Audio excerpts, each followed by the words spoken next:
আসসালামু আলাইকুম, আশা করি তোমরা সবাই ভালো আছো।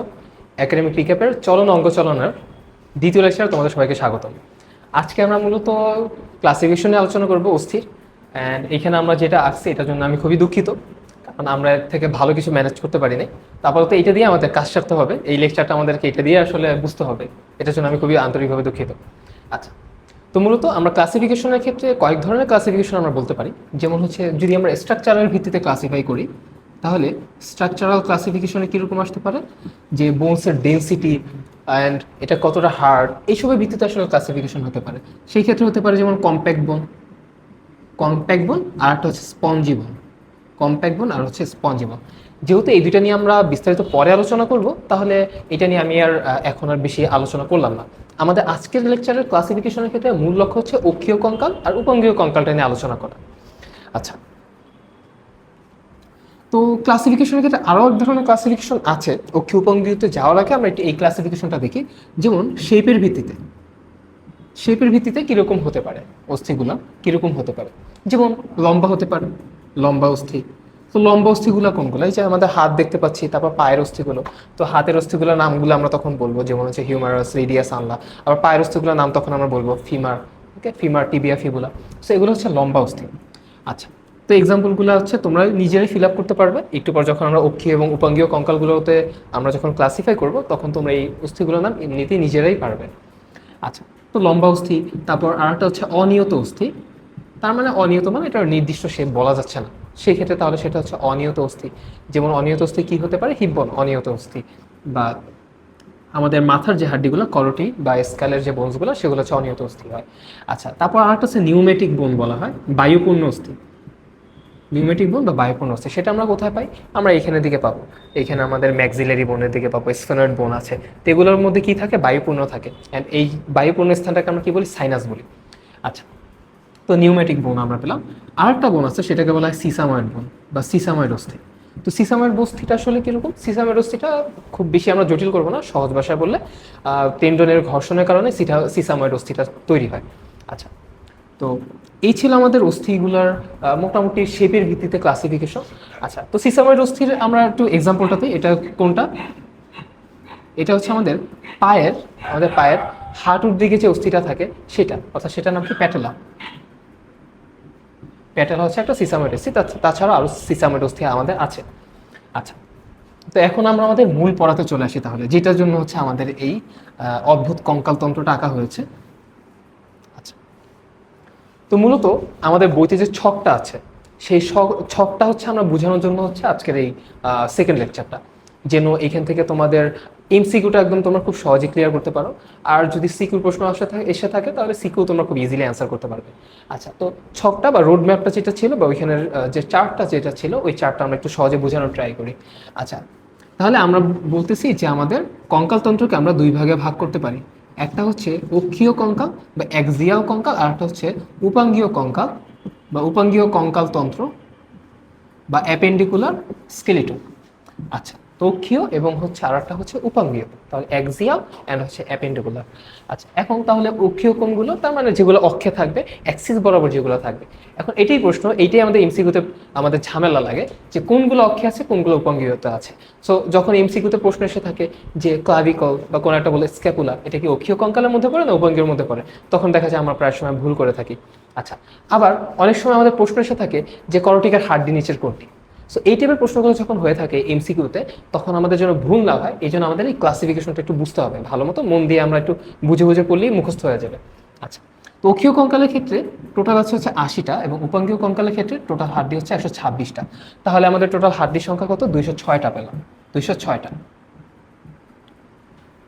আচ্ছা, তো প্রথমত কি 206টাই ছিল আমরা যখন বাচ্চা অবস্থা ছিলাম? না, তখন আগের এডিশনের বইগুলোতে 300-র কথা বলা ছিল, কিন্তু নতুন এডিশনে বলা হচ্ছে যে, বা ইভেন তোমরা যদি এখন গুগলেও সার্চ করো, তাহলে দেখবা যে 270টার কথা বলা হচ্ছে।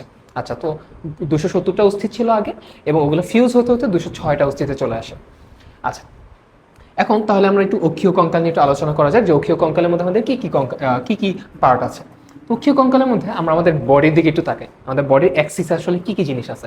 প্রথমত তাহলে আমরা দেখতে পাচ্ছি করটি, এটা কি করোটি না করোটিকা? এটা একটা ফার্স্ট প্রশ্ন। এই পুরা জিনিসটা মানে পুরা যে আমাদের মাথা মুখমণ্ডল যেটা আছে এটাকে কি আমরা করোটি বলবো না করোটিকা বলবো? সো পুরো মুখমণ্ডলটাকে আমরা বলতেছি মুখমণ্ডল এবং মাথার এইটা সহ, যেটাকে ক্রেনিয়াম বলা হয় অ্যাকচুয়ালি, বা করোটিকা বলা হয়। সো মাথার জাস্ট খুলিটা বা এটাকে বলা হয় করোটিকা এবং ক্রেনিয়াম। আচ্ছা, তো এই করোটিকা করোটিকা বা মাথার যে খুলিটা, খুলির এই মাথার অংশটা, যেটাকে অ্যাকচুয়ালি ইংলিশে ক্রেনিয়াম বলা হয়, প্লাস আর আমাদের মুখমণ্ডলীয় যে অস্থি, সাথে হচ্ছে মুখমণ্ডলীয় অস্থি, এই দুইটা এই সব মিলে হলো করোটি। করোটি, ওকে। সো এই দুইটা মিলে আমরা প্রায় কয়টা অস্থি পেতে পারি? যেমন করোটিকা বা ক্রেনিয়াম, এখানে টোটাল অস্থির সংখ্যা থাকবে হচ্ছে 8টা। টোটাল অস্থির সংখ্যা 8টা, বাট অস্থির ধরন হচ্ছে 6টা। সো 6 ধরনের 8টা অস্থি। আচ্ছা, আর মুখমণ্ডলীয় অস্থি কয়টা? মুখমণ্ডলীয় অস্থি হচ্ছে এখানে টোটাল 14টা। কিন্তু ধরন কয়টা? ধরন হচ্ছে 8 ধরনের 14টা অস্থি। আচ্ছা, তাহলে করোটির মধ্যে আমরা টোটাল কতটি পেলাম? 14 আর 8 মিলে আমরা এখানে পেলাম হচ্ছে কত তাহলে? 22টা অস্থি। আচ্ছা, তাছাড়া আরও তাহলে কি কি আছে আমাদের এখানে? তাহলে অবশ্যই আমরা মিস করছি, কারণ যেহেতু আমরা বললাম যে এখানে 29টা অস্থি থাকবে করোটির মধ্যে 29টা থাকবে, আমাদের এখানে 22টা আসলো। তাহলে বাকি আরও 6টা কোনটা? 6টা হচ্ছে আমাদের ইয়ার অসিকলস, যেগুলো কানে থাকে, ইয়ার অসিকলস বা কানে থাকে। তাহলে মুখমণ্ডলীয় অস্থির সাথে আমরা এখানে আরেকটু যুক্ত করে দিই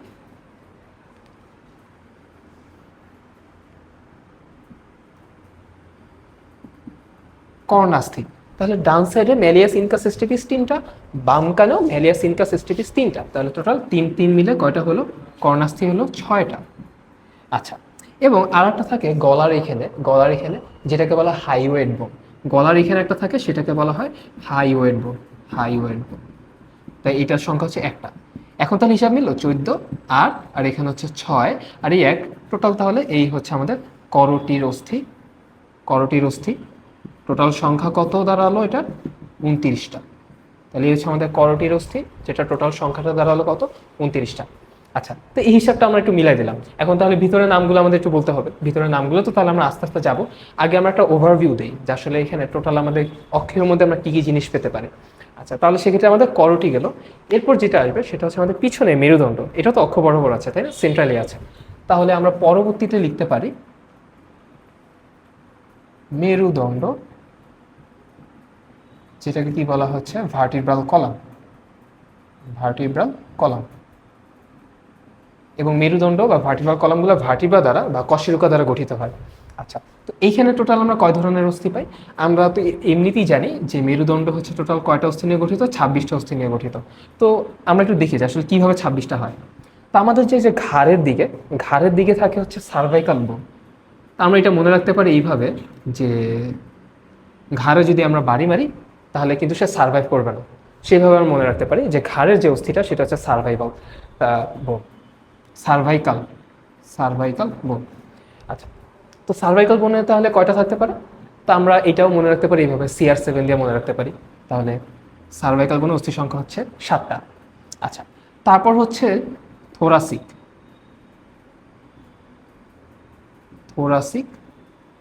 কশেরুকা। তো থোরাসিক কশেরুকা কয়টা হবে? এখানে আমাদের একটু রিপসের কাউন্টিংটা করতে হবে। আমাদের টোটাল রিপস, এই যে বক্ষপিঞ্জরা আমরা যেটা দেখছি, এই বক্ষপিঞ্জরের সংখ্যা কত? বক্ষপিঞ্জরের সংখ্যা হচ্ছে এই সাইডে বামেও হচ্ছে 12টা, ডানেও হচ্ছে 12টা। তার মানে এই যে 12 জোড়া বক্ষপিঞ্জরের যে রিপস, এই রিপসগুলো আসতেছে কোথা থেকে? অবশ্যই আমরা পিছনের দিকে যদি আমরা হাত দিয়ে যাই দেখবো যে ভার্টিব্রা থেকেই তো অ্যারাইজ হচ্ছে, ভার্টিব্রা থেকেই আসতেছে। আচ্ছা, যেহেতু ভার্টিব্রা থেকে আসতেছে, সো রিপসগুলা যে ভার্টিব্রাগুলো থেকে আসে সেগুলোকে বলা হয় থোরাসিক ভার্টিব্রা। তাহলে থোরাসিক ভার্টিব্রার সংখ্যা কত হবে? যেহেতু 12টা করে রিপস পাই, তাহলে আমাদের থোরাসিক ভার্টিব্রার সংখ্যা হবে 12টা। আচ্ছা, এরপর কি পাবো? এরপর হচ্ছে লাম্বারটা হচ্ছে আমাদের সামনের দিকে পেটের পিছনের দিকে যদি আমরা কল্পনা করি তাহলে ওই জায়গাটা হচ্ছে লাম্বার। অ্যান্ড লাম্বার রিজিয়ন হচ্ছে আমরা কিডনি পাই পিছনের দিকে। আচ্ছা, তো লাম্বারের ক্ষেত্রে অস্থির সংখ্যা হচ্ছে, লাম্বার কশেরুকার সংখ্যা হচ্ছে 5টা। এরপর আমাদের যে অস্থিটা আসে সেটা হচ্ছে স্যাক্রাম। সো আমরা এইভাবেই সিরিয়ালগুলো আসে, যদিও পিছনে আমরা দেখাতে পাচ্ছি না, এখানে আসলে তেমন কিছু দেখানো নাই। এই অস্থিটা একটু দেখা যায় যে এইটা হচ্ছে স্যাক্রাম। আর এগুলো আমরা লাম্বার দেখাচ্ছি। আর এই যে রিবসগুলো যেখান থেকে এসে সামনে স্টার্নামের সাথে যুক্ত হয়েছে এগুলোকে আমরা থোরাসিক বলতে পারি। আচ্ছা, তো এই হচ্ছে আমাদের স্যাক্রাম। স্যাক্রাম এখানে আমরা কয়টা দেখতে পাচ্ছি? স্যাক্রাম একটা দেখতে পাচ্ছি। আসলে কি এটা আগেও একটাই ছিল? না, যখন ছোটবেলা ছিল তখন প্রত্যেকটা আলাদা আলাদা অস্থি ছিল, এরকম 5টা ছিল অস্থি। 5টা অস্থি মিলে হচ্ছে একটা হয়। তাহলে স্যাক্রামের ক্ষেত্রে আমরা বলবো 5টা মিলে হচ্ছে একটা হইলো, তারপরে 4টা কমে গেছে। ওকে, 4টা কমে গেছে বা 4টা ফিউজ হয়ে গেছে। আচ্ছা, আর একটা অস্থি পাই আমরা স্যাক্রামের সাথে, সেটাকে বলা হয় কককিক্স। কককিক্স ককটিক্স কয়টা পাই? এখানে আমরা একটাই দেখতে পাচ্ছি। আসলে কি এটা একটাই ছিল? না, এটা হচ্ছে 4টা মিলে একটা হয়েছে। ককটিক্স হচ্ছে 4টা মিলে একটা হয়েছে, তার মানে 3টা কমে গেছে। তাহলে এখানে আমরা দেখতে পাচ্ছি 4 আর 3 টোটাল মিলে 7টা কমে গেছে। তার মানে আমাদের ছোটবেলায় হচ্ছে অস্থির সংখ্যা কত ছিল? ছোটবেলায় আমাদের অস্থির সংখ্যা ছিল 33টা। তাহলে প্রাপ্তবয়স্ক অস্থির সংখ্যা বললে আমরা বলবো 26টা। আর যদি হচ্ছে শিশুদের অস্থির সংখ্যা বলে, সেই ক্ষেত্রে যেহেতু তাদের স্যাক্রাম ককটিক্স ফিউজ হয় নাই তার আগ পর্যন্ত, সেই জন্য আমরা সেটার সংখ্যা বলবো হচ্ছে 33টা। আচ্ছা, সো আমরা তাহলে কি পেলাম? অক্ষীয় কঙ্কালের মধ্যে খুব সহজ ভাষা আমরা এই মাথা বললাম, মাথা পুরাটা, করটি, অ্যান্ড পিছনের দিকে আমরা বললাম হচ্ছে ভার্টিব্রা বা মেরুদণ্ড, ভার্টিব্রাল কলাম। আচ্ছা, আর তাহলে সাথে আর সামনে কি আছে? বক্ষপিঞ্জর, যেটা এই যে আমরা রিপসের কথা অলরেডি বলেছি। এই যে এটা রিপস আর স্টার্নাম, যেটাকে আমরা বলতেছি বক্ষপিঞ্জর। তাহলে আমরা একটু এদিকে চলে আসি। বক্ষপিঞ্জর, বক্ষপিঞ্জরে কি হবে? রিপস থাকবে। রিপস রিপস হচ্ছে কত? 12 জোড়া, 12 পেয়ার, তার মানে কত? 24টা। আর হচ্ছে এই যে মাঝখানে এটা থাকবে স্টার্নাম। স্টার্নাম এটা হচ্ছে একটা, তার টোটাল মিলে কয়টা হলো? 25টা। অ্যান্ড এখন তোমাদের যোগ বিয়োগের জন্য, এটা যোগ বিয়োগের পালা, তোমাদের যোগ বিয়োগ করলে দেখবে অক্ষীয় কঙ্কাল 80টাই আসে। আচ্ছা, তাহলে এখন আমরা আবার একটু চিন্তা করি। অক্ষীয় কঙ্কালের মধ্যে আমরা কি পেলাম? করটি, যেটা আমরা টোটাল মাথার খুলিটা বা স্কাল বলতেছি, এখানে আমরা হাড্ডির সংখ্যা পেলাম 29টা। এবং এখানে আমাদের কি কি বিষয় আসতেছে? এখানে আমাদের করটিকা অর্থাৎ ক্রিনিয়াম, যেখানে 8টা অস্থি আছে, টোটাল সংখ্যা হচ্ছে 8টা। এবং মুখমণ্ডল অস্থি আছে 14টা, কর্ণাস্থি আছে 6টা, এবং এখানে হাইওয়েড বোন আছে একটা, টোটাল মিলে হলো 29টা করটি। আচ্ছা, আর এরপর আমরা সামনের দিকে পাই বক্ষপিঞ্জর। বক্ষপিঞ্জরের রিবস এখান থেকে আসে 12টা, এখানেও আছে 12টা, তাহলে টোটাল হলো 24টা। এবং এইখানে এটা মাঝখানে কোথায় আসে? স্টার্নামে এসে যুক্ত হয়। তো সবগুলোই আবার স্টার্নামে যুক্ত হবে তা না, আমরা ধরে নিই যে বেশিরভাগগুলো, অর্থাৎ প্রথম 7টা হচ্ছে স্টার্নামের সাথে যুক্ত হয়। আচ্ছা, সো তাহলে আমরা এখানে টোটাল 25টা হাড্ডি পেলাম বক্ষপিঞ্জরে। আর বক্ষপিঞ্জরের পিছনের দিকে, অর্থাৎ পিছনের দিকে আমরা কি পাই? Vertebral column. ওইখানে কশেরুকার সংখ্যা কত? ওইখানে কশেরুকার সংখ্যা হচ্ছে 26টা। সো টোটাল এই ছিল আমাদের অক্ষীয় কঙ্কালে 80টা হাড্ডি। আচ্ছা, এখন এই যে করটিকার প্রত্যেকটা সিঙ্গেল ভাবে আমরা হচ্ছে এক্সপ্লেন করেছি, আমাদের আর একটা ভিডিও আছে সেখানে। এখানে শুধুমাত্র আমি একটা ওভারভিউ দেওয়ার ট্রাই করছি। সো এখানে আমরা বিস্তারিত আর যাবো না।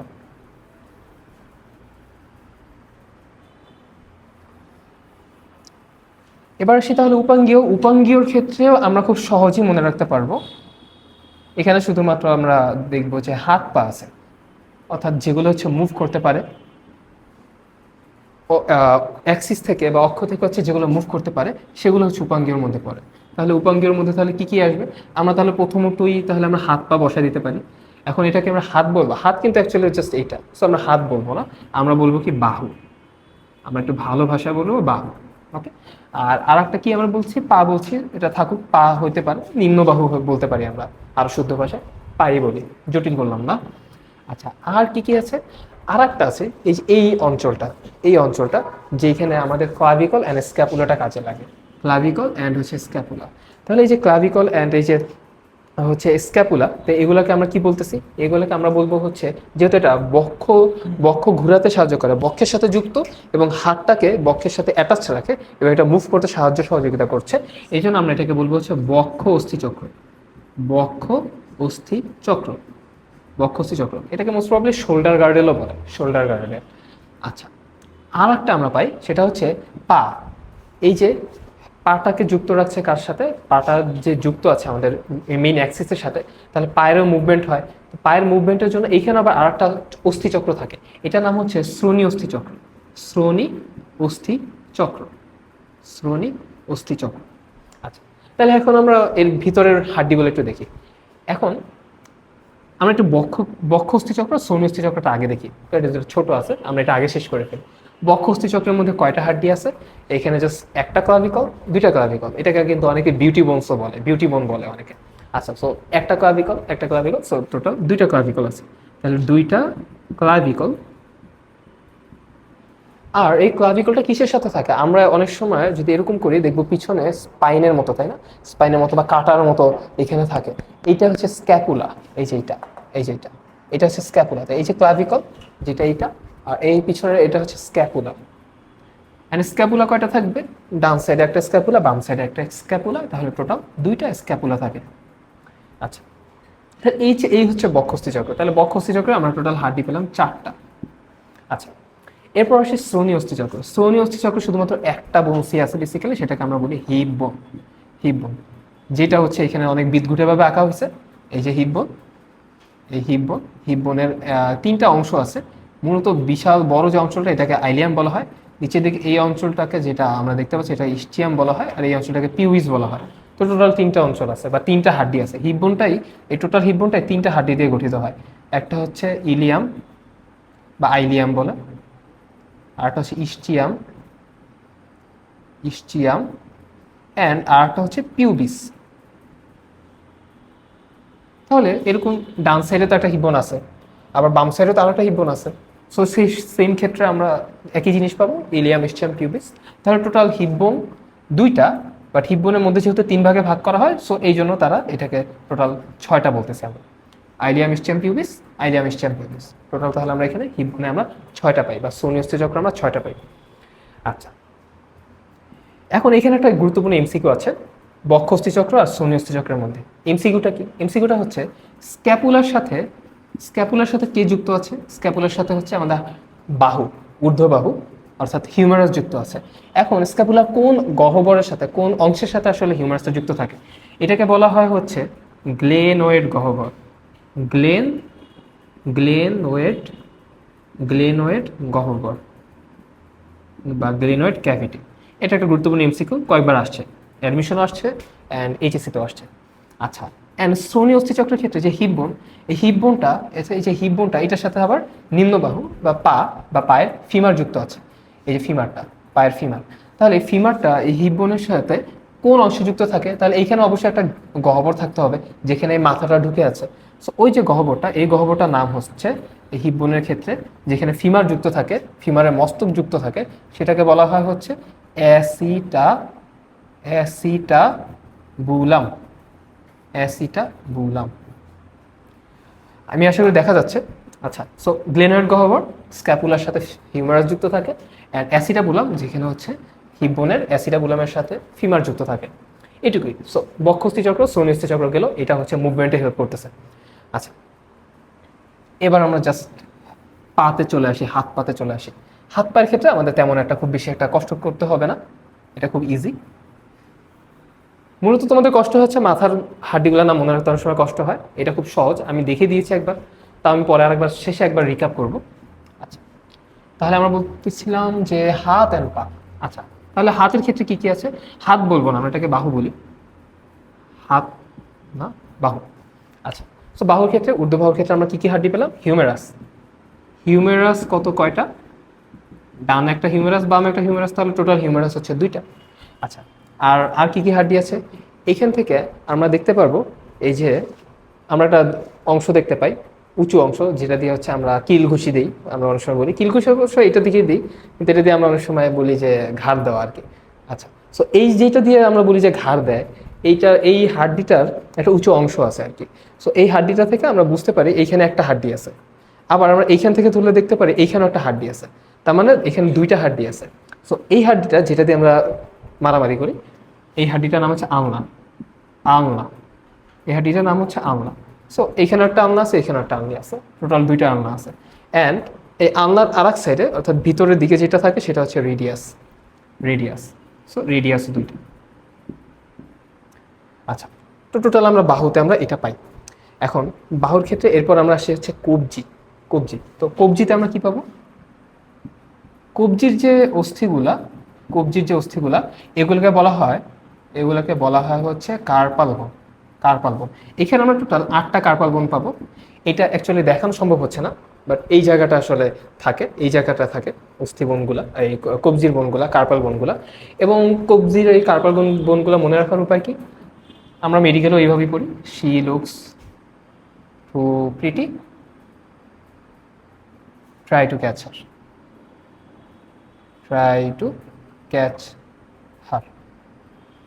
অ্যান্ড এইখানে তাহলে কি আসতেছে, স্ক্যাফয়েড, শীতে আমরা পড়ি স্ক্যাফয়েড, লুকসে আমরা পড়ি লুনেট, শীতে আমরা পড়ি ট্রাইকুয়েট্রাল, ট্রাইকুয়েট্রাল, অ্যান্ড প্রিটিতে আমরা পড়ি পিসিফর্ম। তো তোমরা এটা এমসিকিউতে জন্য মনে রাখতে পারো। এমসিকিউতে কীভাবে মনে রাখতে পারো, এটা কি আসলে কবজির বোন নাকি এটা হচ্ছে পায়ের যে গোড়ালি সেইটার বোন। তো তখন হচ্ছে এটা ডিফারেন্স করতে বললে তখন আমাদের এটা লাগে যে নিচের কোনটি সঠিক বা নিচের কোনটি কবজির অস্থি বা কবজির অস্থি নয়, সেই ক্ষেত্রে এমসিকিউতে এটা আসতে পারে। আচ্ছা, ট্রাই টু ক্যাচ হার এখান থেকে কি হতে পারে, ট্র্যাপিজিয়াম, টুতে হচ্ছে ট্রাপিজয়েড, ট্রাপিজয়েড। আমার মনে হচ্ছে তোমরা দেখা যাচ্ছে না, বাট তোমরা বই থেকে দেখতে পারো। তাও আমি একবার বলতেছি আর লিখতেছি, ক্যাপিটেট অ্যান্ড হারে হচ্ছে হ্যামেট, হ্যামেট।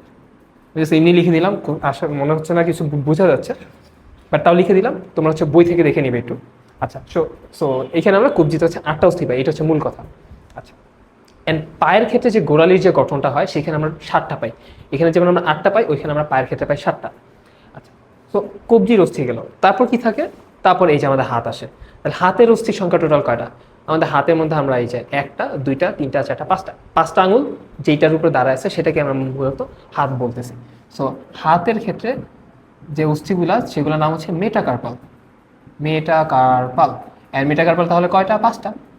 মেটাকার্পালের সংখ্যা হচ্ছে 5টা। আচ্ছা, এরপর আসে আঙুল। আঙুলের ক্ষেত্রে নিজেরা গুনতে পারবা, 1 2 3 1 2 3 1 2 3 1 2 3 এরকম করে গুনতে পারবা। সো তাহলে এই 4টা আঙুলের ক্ষেত্রে 3 4 12টা আছে। আর এই যে যেটা থাম ফিঙ্গার বলে এখানে আছে 2টা।